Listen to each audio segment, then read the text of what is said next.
Hello, and today we will be taking a look at the Tier 9 American free XP cruiser Alaska.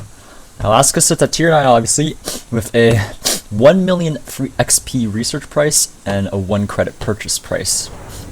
Now, to be fair, Alaska is one of those American super heavy cruisers, and I want to consider Alaska perhaps to be even better than Tier 9. This ship will honestly sit at Tier 10 because it is just as capable of taking on Tier 10s. We will talk about the armor layout later when I go over the ship in depth, but Alaska has a pretty tanky bow. I think it's something like upwards of like 40 millimeters of plating at the bow. So this allows you to bow tank battleships. Well, guns such as the 457 will definitely overmatch that and be able to citadel you. You will eat some pens from the 420s, but that's about all.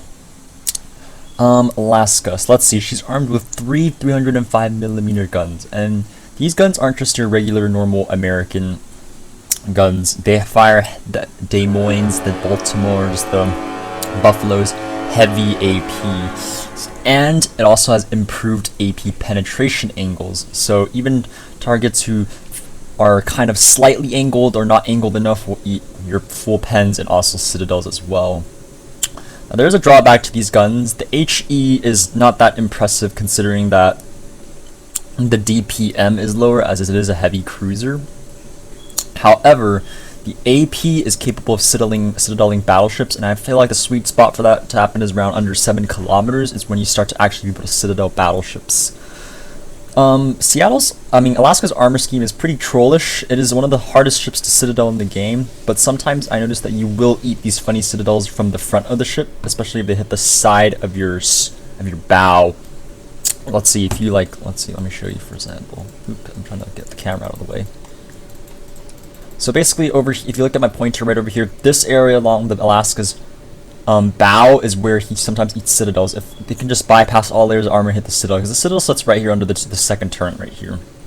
And another thing is, Alaska's deck is kind of funky in the fact that right here there's an entirely flat part for where the aircraft facilities are. Right here, do you see where my pointer is? So basically shells can land in there and then fully pen that, because that deck armor right there is not angled at all and is pretty susceptible to shots.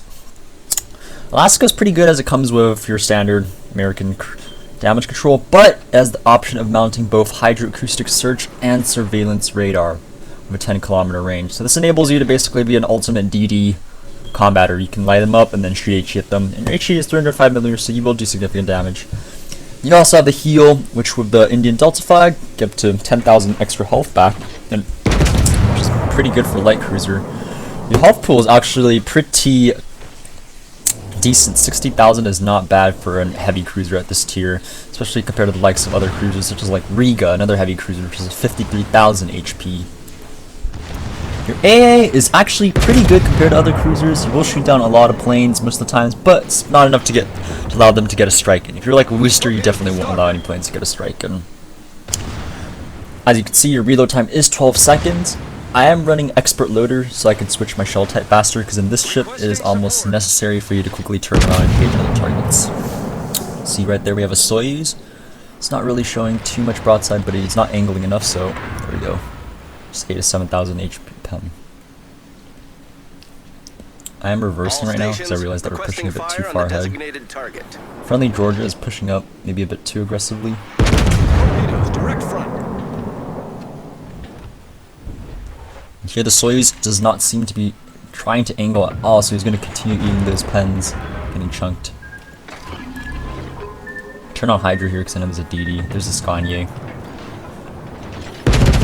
Surprisingly, Soyuz is not at all trying to move away or even angle. The thing about Alaska is it cannot sustain fights in open water too much, because it will just get torped. Not torped, it will just get farmed.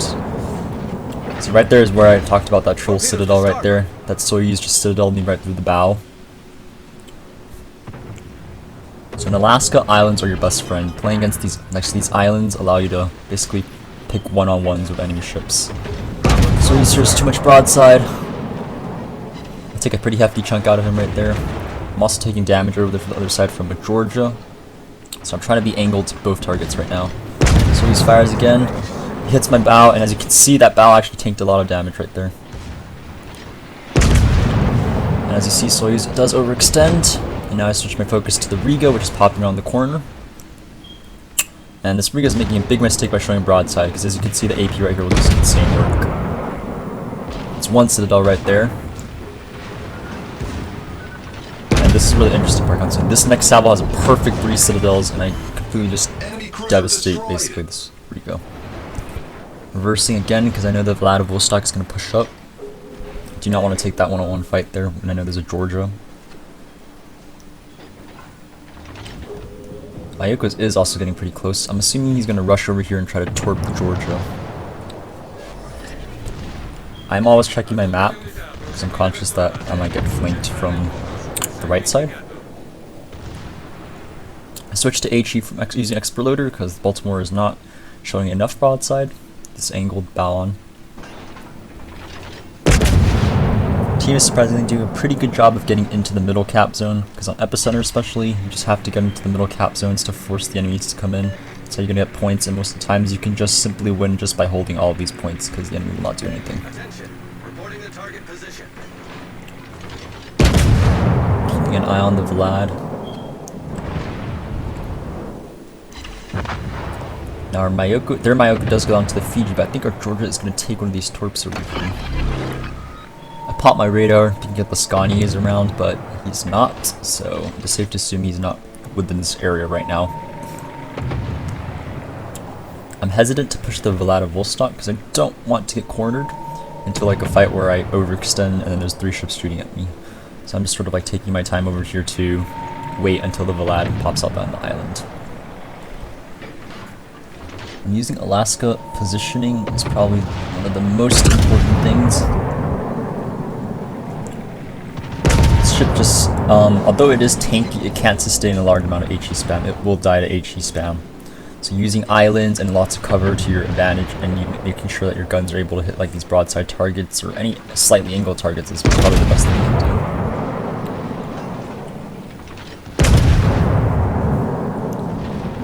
Vladivostok's being smart here. He's being bow on, and as a Russian BB, that's the entire premise basically, is to basically be bow on because your bow is capable of taking an absurd amount of damage. And as you can see over there, he is coming under a lot of fire, but he's still alive. He is running away right now though, so I see this as an opportunity to push because their entire team is treating. Also, my friendly battleship to the left of me is also pushing, so this is a good opportunity.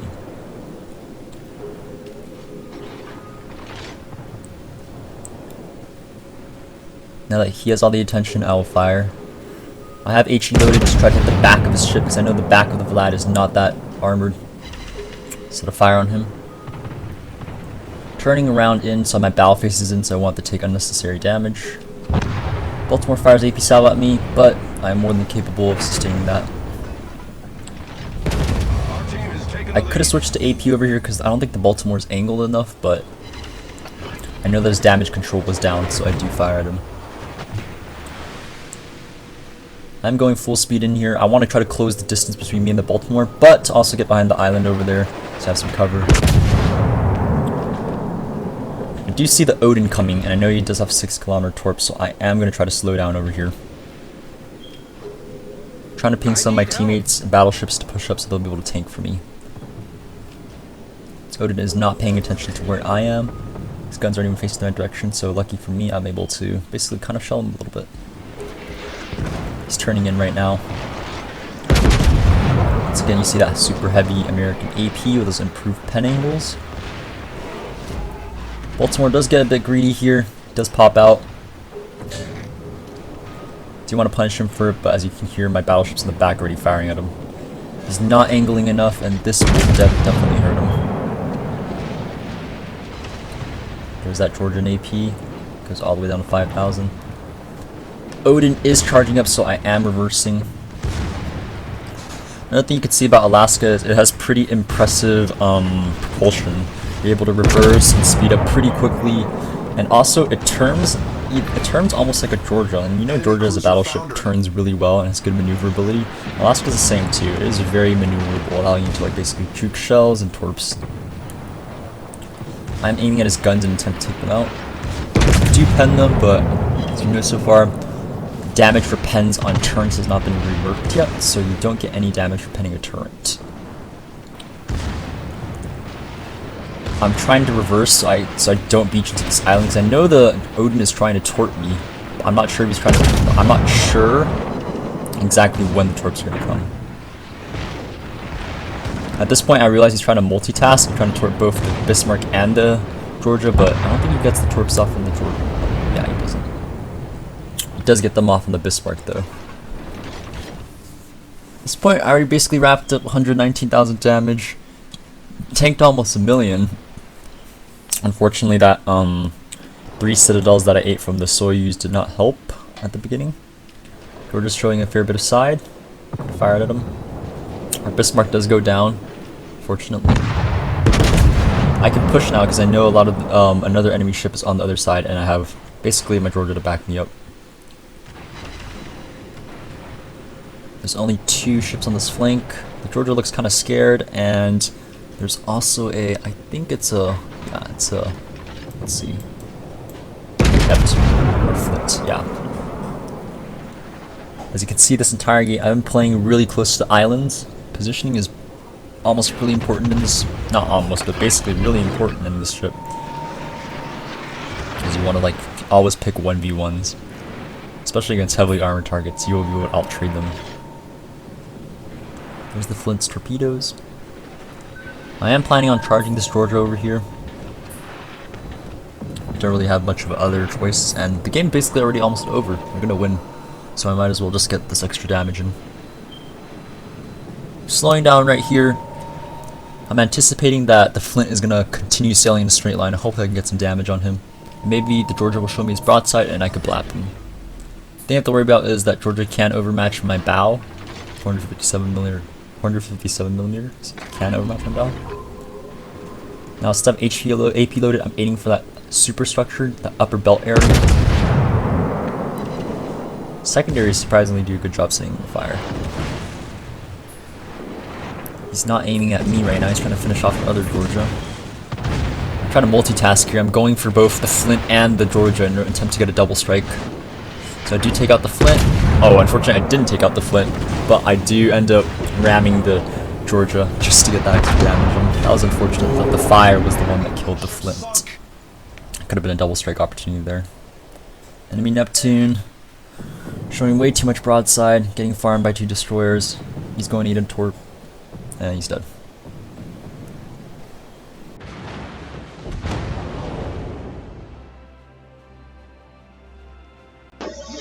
Once again, difference in the mic quality is basically because I'm using a different recording system for this.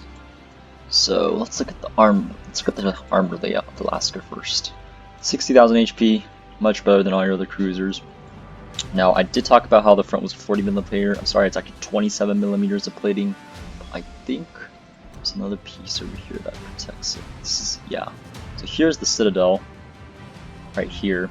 That's why you can eat shells from this angle of the bow, and it'll somehow citadel you, because they'll just go through this tiny sliver over here into the citadel. Now the surprising thing is Alaska's citadel is protected by another armor belt here. It's 170mm and 229mm armor before it can actually hit the citadel of your ship. So your citadels will actually try to hit from a broadside, but you will eat full pens. Let's see. Trying to. Now your deck is 36mm. So basically you can sustain a lot of fire, but if angled correctly, your 27mm bow is better compared to ships such as, let's see, where's the Seattle at? I don't think the Seattle is a good comparison, but look for it. Here it is. Seattle, 25mm bow, definitely more overmatchable. You will eat like insane, ridiculous pens from here. So yeah, Seattle's basically a floating piece of paper. Look at this deck right here. There's 51mm here, but it's not that useful. Your citadel's so high above the water, and you know about armor belt, unlike the Alaska. So yeah, that is the armor scheme of the Alaska. Survivability. Torpedo belt is 13%, not that impressive, but it will help at least a little bit. Your 305mm guns are basically the selling point. You have 2 in the front, which is good. 2 turrets in the front, which is good because you get that improved pen angle. You get those improved pentacles, and you can basically battle tank, and that's what Alaska's pretty good at. Your A is actually pretty impressive, contrary to what other people may say. I think it's decent enough. You can mount defensive A, but I prefer using Hydro because I feel like it has more utility than defensive AA. Your speed is 34.6, and again you can see that super tight turning circle of 850 millimeters, and the rudder ship time of only 13 seconds. That is insane. Concealment, for a heavy cruiser, you're pretty stealthy, 12.2, unlike Riga. Where's Riga? Actually, no. Compared to Riga, you're still pretty stealthy, or even Petropavlovsk. Like Petropavlovsk without concealment expert fully trained in is only 12.4 kilometers, where you're at 12.2. So you're actually more stealthy than a Petro that has not been outfitted for stealth. So yeah. Con of this ship, I guess, would be the fact that you're kind of big and you sit pretty high in the water too, so you can eat a lot of like easy pens on the upper belt over here. So yeah, let's look at the ship build. So I took main armaments 1 just to keep my main guns up and running. Torp tubes are really irrelevant because the ship doesn't have any. I would go with the special Coal radar consumable that increases your radar duration. That will help a lot, but I don't have that right now. Aiming systems mod 1 for that decent accuracy buff. Damage control system mod 2 because you do burn a lot in this ship and get farmed. Concealment expert and main battery mod just to increase the reload time. Obviously you can go with Hydro or defensive A, whichever one you like doing better. Hydro's useful, but in some situations it's not really necessary when you're in the back lines or behind an island. Defensive AA though is pretty useful. Radar, obviously the better choice in my opinion between fighter and spotter, but you could go with spotter if you want to just farm from the back. But the problem with Alaska at range is, even though it has, as you can see, 19-kilometer range and has a 17.6 reload time, the thing is with the velocity of these guns, look, the AP velocity is 762 millimeters, so the drag increases over time, and the shells slow down significantly. So it is actually kind of hard to hit targets at range, especially if you play with ships such as Petropavlovsk, which have almost 1,000 meters per second of shell velocity and almost no drag, and you don't have to lead that much. So in Alaska, you do have to learn how to lead a bit more. So you want to try to get closer to the enemy. And the closer you get, also, the more you can have a chance to citadel. So yeah, that is basically the equipment build. Captain builds. This is an 11-point commander. I'm still working on it. Expert loader first. Expert marksman next. And superintendent for extra heals and radar. Concealment expert. And then I would go with fire prevention. And I would say AR, adrenaline rush, and also jack of all trades. And if you do have an extra one, I think, let's see, 4, 6, 8. No, you don't have an extra one anymore. But there is an option to go with preventive maintenance and also priority target if you do not want jack of trades or AR. But yeah, that is the commander build. So thanks for watching.